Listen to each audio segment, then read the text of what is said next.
Welcome to Rangers Extra Innings. The Rangers fall to the Rays 5-2. Jared Sandler happy to be with you on the flagship 105.3 The Fan. 877-881-1053 is the number to call. Also the number to text. Get those calls and texts lined up right now. 877-881-1053. Would love to get your thoughts on what you'd like the Rangers to do between now and the trade deadline. What would your approach be?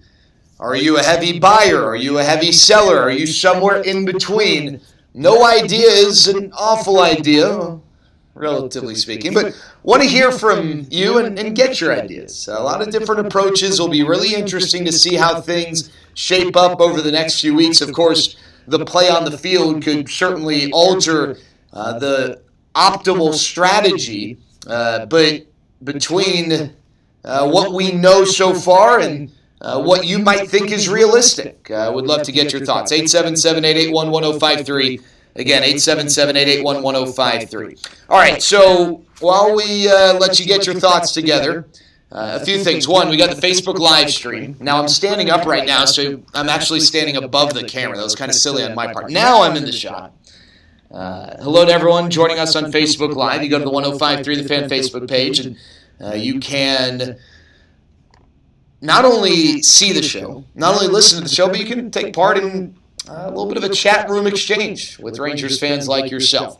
On the Twitter sphere, at Jared Sandler, you got the Periscope link that is available there. Also the YouTube Live link, Sandler J1 on YouTube. Love for you to subscribe. We're going to be providing you some great Rangers content throughout the year on YouTube. And then the radio.com app, 1053thefan.com, a few other options as well. All right, got some calls coming in. 877-881-1053. 877-881-1053 is the number to call, the number to text. Not a ton to really kind of dissect from today's game. The Rangers had won 6 straight, and they just didn't get anything going offensively against Brendan McKay. Brendan McKay, really good pitcher.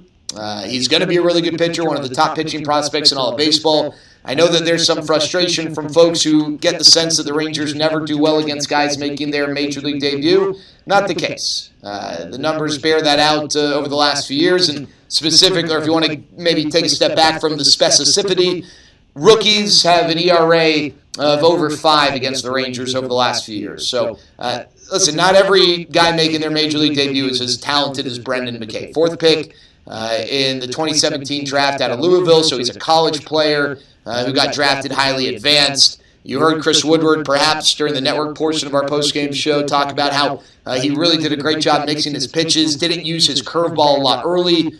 He was able to use it late, and the Rangers were seeing that for the first time. This guy's going to give a lot of people problems. That's just the reality. He's a really talented pitcher, and it wasn't the Rangers' day today. Adrian Sampson pitched all right. He had one inning that got away. Unfortunately, the Rangers weren't doing a whole lot offensively to support him. Pete Fairbanks is an interesting case. He gave up 2 solo home runs. He's now in 8 2/3 innings, allowed 4 homers. He's got nasty stuff. He's really, really good. He's going to be good. But right now, early in his career, he's got a little bit of a home run issue. I think some of it is that in AA, AAA, you can throw 99 miles an hour right down the middle, and it's not really going to come back and bite you that much. At the Major League level, that's not the case. So just fine-tuning some command with that 99, 100-mile-an-hour heater, and I think he's going to be a contributing member out of the bullpen. 877-881-1053. One thing that no one's really going to talk about because it kind of ended up being irrelevant, I thought Joey Gallo's at bat against Jose Alvarado at the top of the 9th was really impressive. Alvarado is a 100-mile-an-hour throwing lefty who's got a 93 to 95-mile-an-hour slider. Lefties hit well below 200 against him. Joey battled against him with 2 strikes and was able to rip a ball for a double in the top of the 9th inning against Alvarado. It was a slider over the inner half of the plate. He took advantage of it. Little things like that, Joey Gallo I don't think would have done last year. And it was just impressive to see. All right, I want to get to your calls, 877-881-1053. Before we do, though, Adrian Sampson spoke to the media after his performance. Hey, Adrian, over his last 9 starts, last 9 games, has an ERA just above 3. He's been pretty good. A couple rough ones in there, but he was okay today. And afterwards, he spoke to the media. For the first couple innings, I just was a little too late on the adjustments. just some internal things I needed to change. It just took a little too long to put up some runs in the second inning, but other than that, I thought I bounced back well and gave us a chance. You felt like you were just a little off in the first as well as up to school? Yeah, a little bit. Yeah. Just the ball wasn't moving how I wanted to. Everything's overall missing over the heart of the plate, and I thought I made the adjustment after that. Do you take, something from that, the fact that, you don't let it spiral, or, you had the 3 run you gave up the 3, but you did quite well after that? Yeah. I mean, I had some talks with some people, and giving up a home run is kind of just keep your composure, and it's a long game. I mean, I talked to Hunter, talked to some other guys, and I mean, I just related to hitting. I mean, they got 4 or 5 at bats in the game, and they strike out in the first inning. They go out there and they know they have 4 more at bats, and they're not gonna just give that away. So I just wanted to keep our team in the game, and I thought I did the job. That's the job every day, isn't it? To go and give your team a chance. Yeah, exactly. Especially as a starter. I mean, things could have kept going bad, and I could have just been out of the game in the second inning. Getting 6 innings for our team right now was big, and just kept putting up zeros. Well, there you go. That was Adrian Sampson, and I thought he was right. His job is to give his team a chance to win, and when you give up 3 runs over 6 innings, especially with one of the higher scoring offenses in the league, you typically are doing that. The Rangers just weren't able to really generate much offensively here today. 5-2 the final. The Rangers over the Rays. The Rays over the Rangers. What we're talking about, though, big picture, what is your approach between now and the trade deadline? What would you like to see the Rangers do? I've spoken to tons of people, interacted with tons of people who have opinions on total opposite ends of the spectrum. I think it's a really interesting situation with where the Rangers are and where the Rangers plan to be in the next few years. You weigh the future, you weigh the present, a lot of different options, a lot of different paths. I want to get your thoughts. 877-881-1053. Let's go out to Garland. We got Tom joining us here on Rangers Extra Innings. Hey, Tom.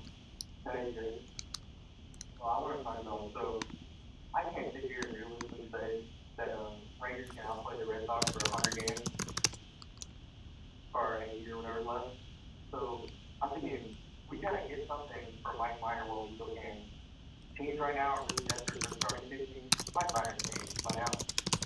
We could get a good offer to him, and Mike Flynn, he doesn't need it. Like, he could the roster rotation for the rest of the year. He could kind of be a part of a rotation for next year too. I'm thinking we should trade Myers, keep Lynn, because he's going to go 17 every time, it seems like. And so I think we should sell Myers definitely. Look about 7-10. Then cannot continue to be younger. But that's all I want to say. Mike Minor, I don't think he should stay here. We got to do what we can for him. All right, appreciate the thoughts, Tom. And there are a lot of people who agree with Tom, who think that you got to strike while the iron's hot with Mike Minor. I think, to me, Mike Minor is the single most fascinating element of the Rangers' decision-making between now and the trade deadline. So, what Tom's saying makes sense. Hey, you got a guy who can maybe bring back a big return. If you hold on to him and you miss the playoffs, then perhaps you miss out on a great opportunity to help your organization. The flip side of that is, well, it's not that Mike Minor is a free agent to be. You have options here with Mike Minor. He could be a part of the solution next year. You go out and you add a big pitcher. Now all of a sudden your starting rotation is fill-in-the-blank pitcher, Mike Minor and Lance Lynn. 1, 2, and 3. That's not a bad rotation. And maybe you look at extending Mike Minor. I mean, there are options here. I'm not necessarily advocating one or the other. To be honest with you, every day I lean a different direction on this. I think the reason why I've yet to allow myself to commit is because I recognize that, we're having this conversation. I'm asking you these questions on June 29th, so you're giving me answers as of June 29th, and I get that. The reality is for the Rangers, they don't have to make these decisions right now. I think if you ask me what the decision would be right now, I don't think they trade Mike Minor. And here's what can't be quantified. And I don't know how this would play out. I really don't. You got a first-year manager. Maybe, if you've been listening to the station the last few days, we've kind of been bandying this about. You got a first-year manager. Got a call. you got players who some experienced 2 really bad years, the last couple of years. Others who weren't a part of it. But this organization did an about-face. All these players are getting preached the same message. They're being asked to do the same things, and they're doing them, and more. So if the deadline were today or tomorrow, and the Rangers were in a playoff spot, and you go and trade Mike Minor, what sort of an impact does that have? I don't know the answer. You know, I'm not positive. Does it cut the legs from underneath the manager? I don't know.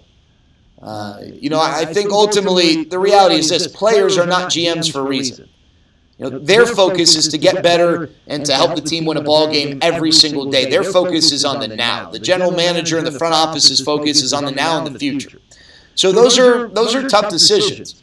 You know, so your options with Mike Minor are this. 1, you trade him. 2, you don't trade him and you go into the offseason with Mike Minor sitting on a deal with 1 year remaining, or you look to extend Mike Minor. There are 2 unknowns here. 1, what sort of offers are the Rangers getting from Mike Minor?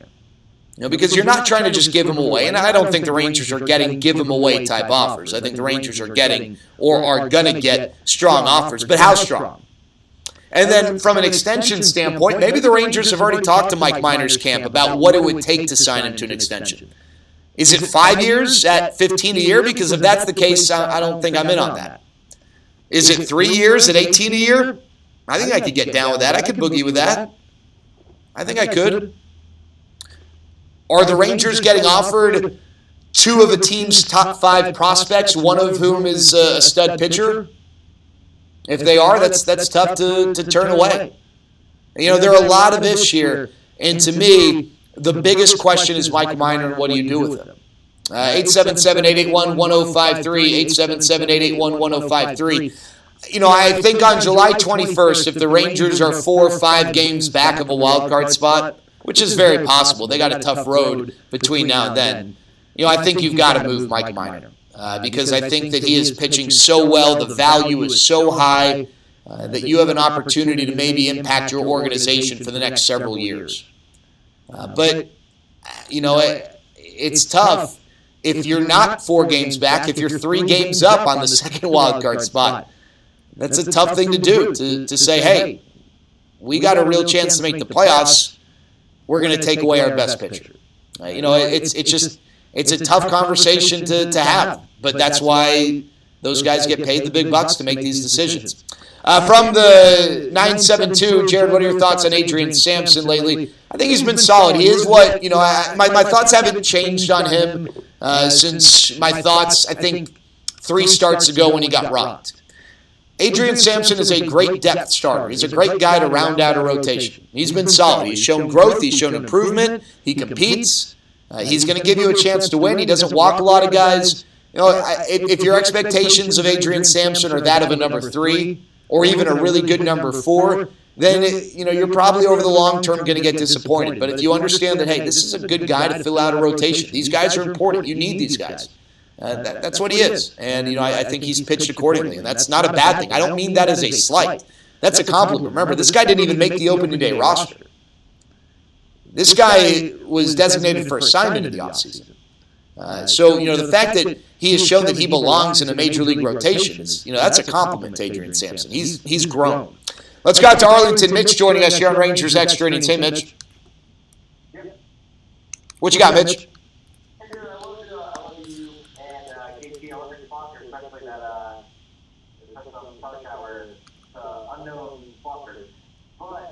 Yeah, what's it? Blankety blank, right? Blankety blank. Yeah.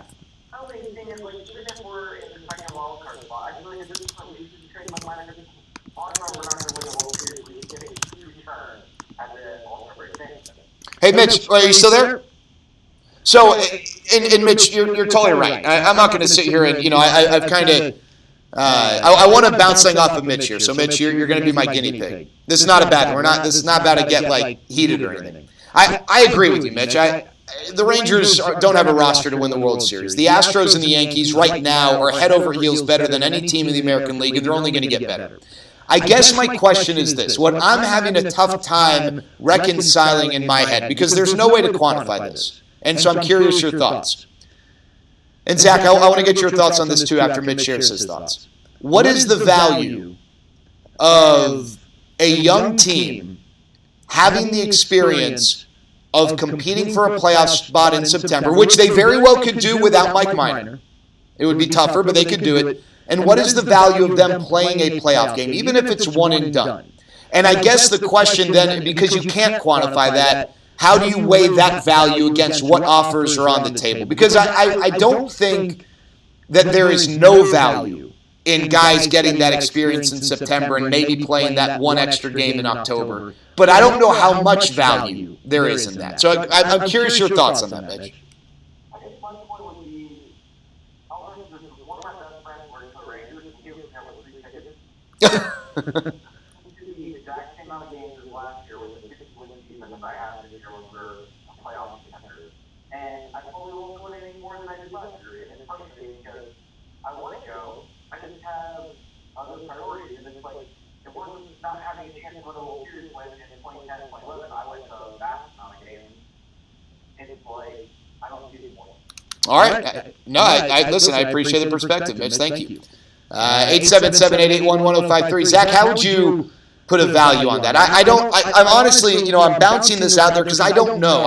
I don't think that it's worth compromising the future.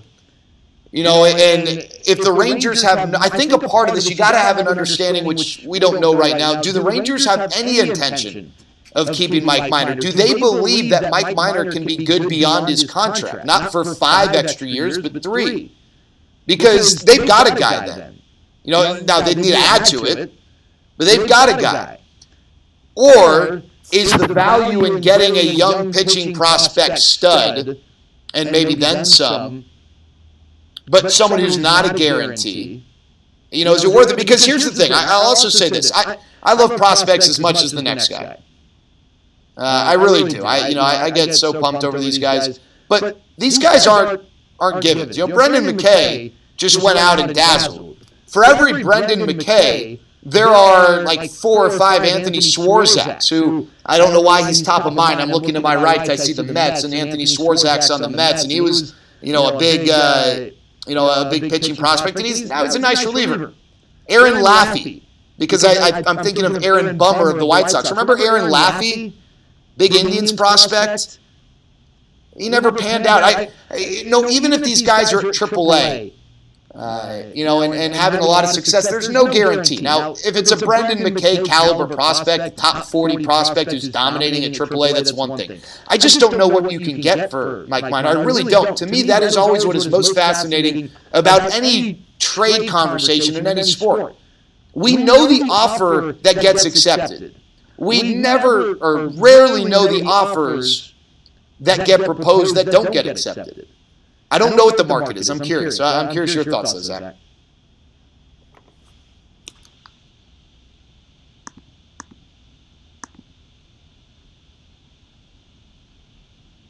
I can't say with the same confidence that I maybe would have said about Max Scherzer or Justin Verlander or one of these top-of-the-line aces, with Mike Minor. I think Mike Minor, what I am confident in saying, like Mike Minor right now is a Cy Young candidate. Whether he wins it or not, whether he deserves to win it or not, he is a candidate. He's in the discussion. He's in the room. I don't know that he's going to be in the room each of the next few years. I do think he'll be a really good pitcher for the next few years, but I don't know if he's going to be at that level.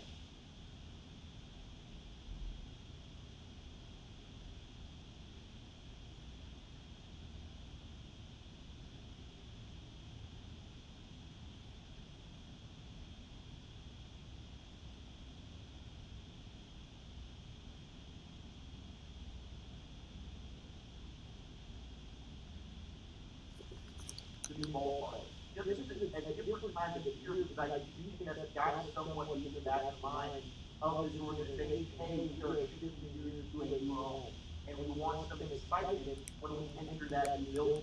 And to me, if you make the playoff run, especially with what he's named and preaching, we're building a championship group, and if you're able to make it your first year, like you said with young players, I don't know how we can quantify what that kind of experience means, but I certainly think you're developing very, very strong roots for the future and having a ton of excitement to open up that ballpark.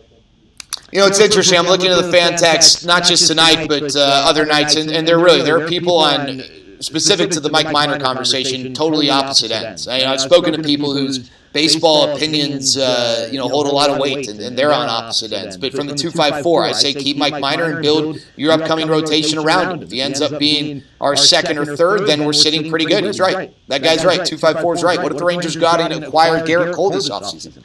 Here's the thing. Let me just take a step back and talk about free agency. There are two big fish that are bigger than any others. Garrett Cole and Anthony Rendon. I don't know. I'm not going to sit here and guarantee the Rangers are going to get either of them. What I will guarantee is that the Rangers are going to be big players in free agency this offseason. There are going to be a lot of teams interested in Garrett Cole, a lot of teams interested in Anthony Rendon. I think the Rangers will be among those teams for both of those guys. And I think the Rangers are ready and willing to spend. So, when I talk about possibly getting Garrett Cole, I'm not going to sit here and say it's a 50% chance. It can't be. There are going to be a number of teams that are going to be interested who've got a lot of teams with money to spend. But this is not unrealistic either. All right, we got people lined up wanting to talk. Let's go out to Fort Worth. We got Glenn joining us here on Rangers Extra Innings. Hey, Glenn.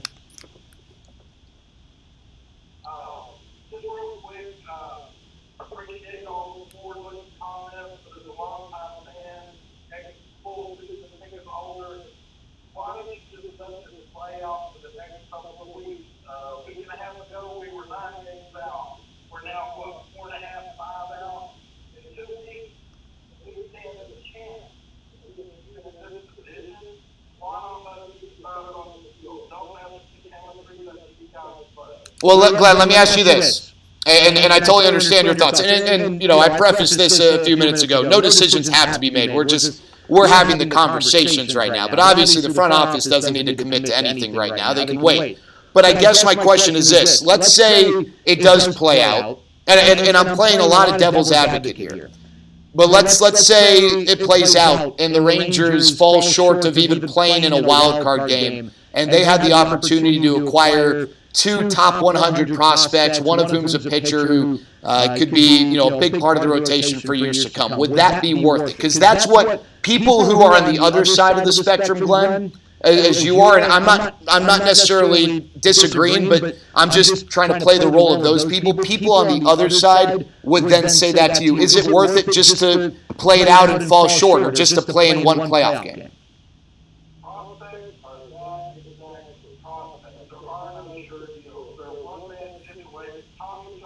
But isn't Mike Minor also one bad pitch away from Tommy John?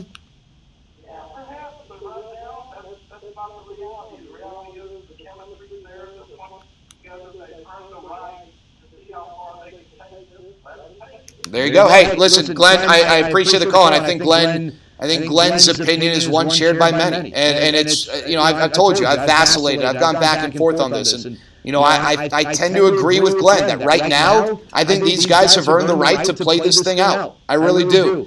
You can trade Mike Minor in the offseason. His value probably wouldn't be as high.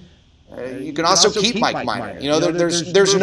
This is not a Yu Darvish or Cole Hamels situation. We got to get an ID quickly. 105 through the fan.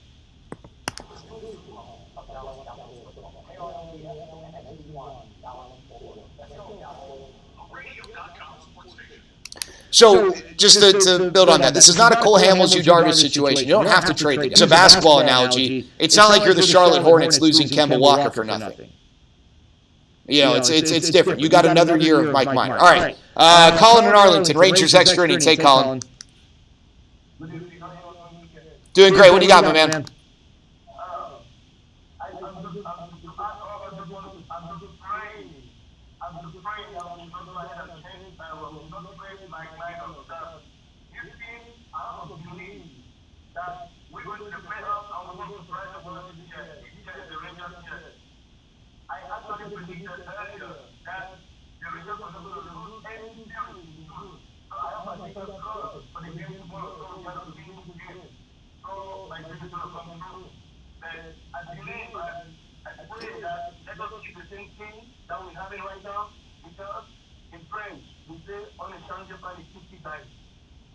How do you say? What do you say?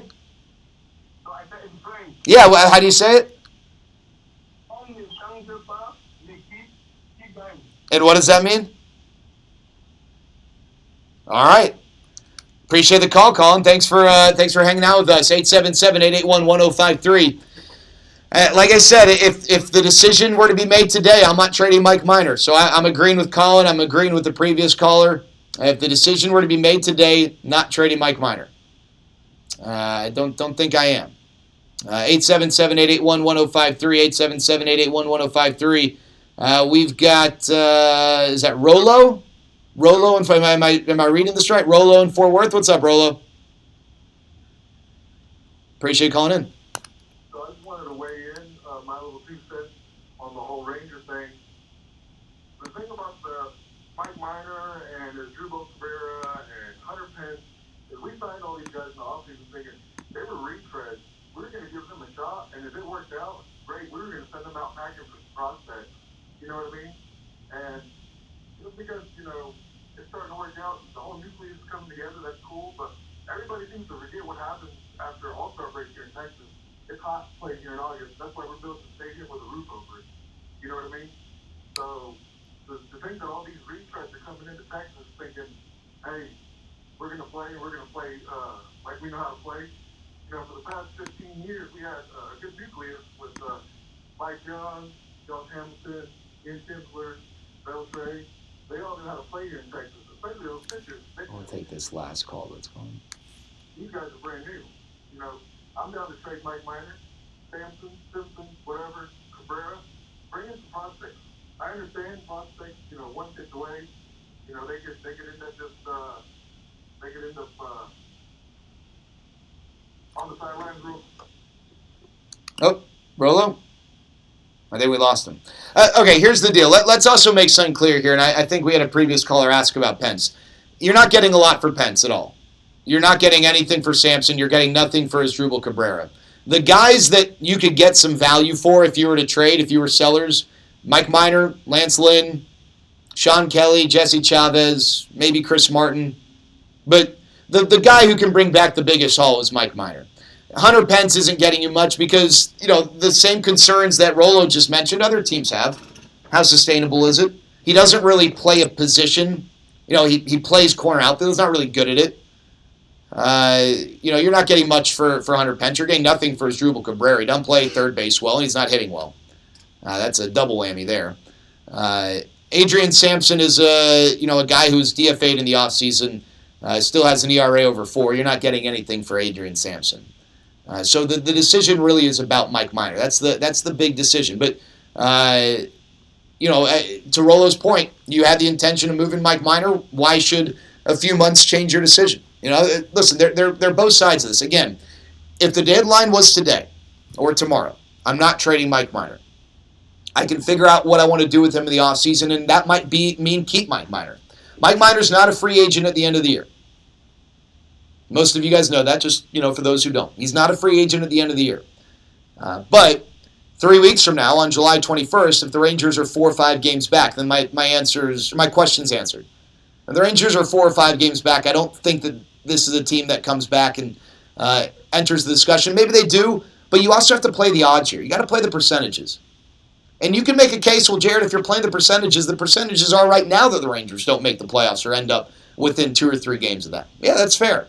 They certainly don't favor the Rangers if they're 3-4 games back. So if that's where they are on July 21st, the question is answered. I think that just as we say with roster decisions, that they tend to answer themselves, this conundrum will answer itself.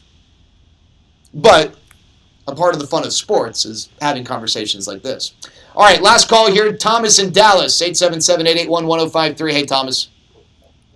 Hey, I'm here. You're on. Yeah, we need to keep Mike. I don't know why we traded and did every movement that we did with the Rangers to get good pitching. We've always had good batting, and now we finally got a top 5 pitcher. And it doesn't make any kind of sense to trade top 5, if not top 1 or 2 in the league, who's also a pitcher, to what are you going to trade him for? For top 1 or 2 pitchers? Well, yeah, so here, Thomas, let me explain the logic there, and it might not change your mind, but just again, to represent, I feel like I'm the prosecuting attorney and the defense attorney all in one show. So the reasoning, Thomas, would be this. Yeah, you might get a guy who becomes Mike Minor, and you've got him for the next 7 years at a very cheap price. whereas with Mike Minor, you only have him for next year. And the reality is the best years moving forward for the Rangers probably aren't this year or next year. It's probably 2021 and beyond, and that's a stretch in which you don't have Mike Minor under control. So that would be the reasoning, is that you're trying to set yourself up to win a World Series. You're trying to set yourself up to have a window for several years, and Mike Minor's window is only extended right now through next year, whereas you can trade Mike Minor and maybe get a guy who is a really good member of your rotation, maybe a second, for the next several years. Now, if any of this was a guarantee one way or the other, then the decisions would be easy. You know, as Polo said, I think prospects are suspects.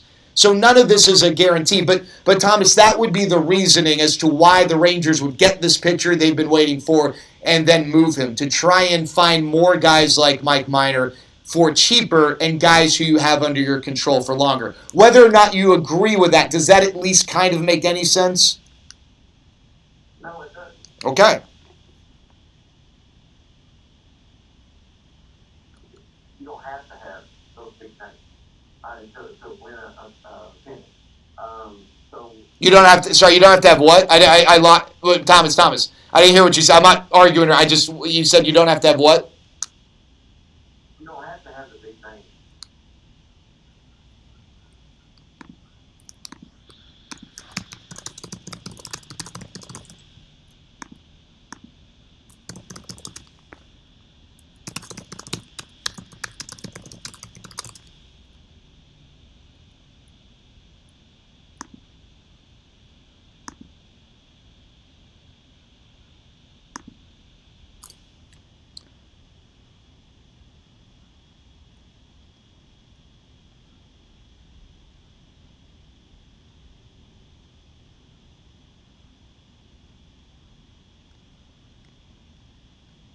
All right, appreciate the call, Thomas.